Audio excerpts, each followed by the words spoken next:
How to find user ID in FIFA Mobile. So if you want to find user ID in FIFA Mobile, then first you need to open up Google browser or anything that you're comfortable with.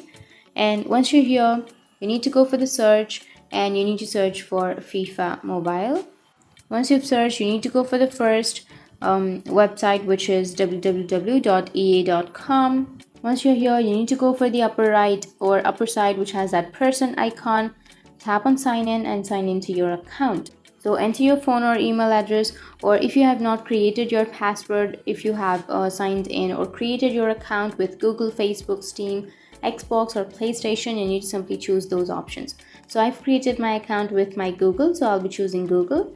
Tap on the Google account that you would like to use to log into your account. Once you tap on your Google account, it will already or automatically log you into your account. So once you're logged in, tap on the upper right, which has that profile option. Tap on account settings. Under the account settings here, you will have your EA ID, right? So this is your EA ID. Here you can see EA ID and you will have your EA ID.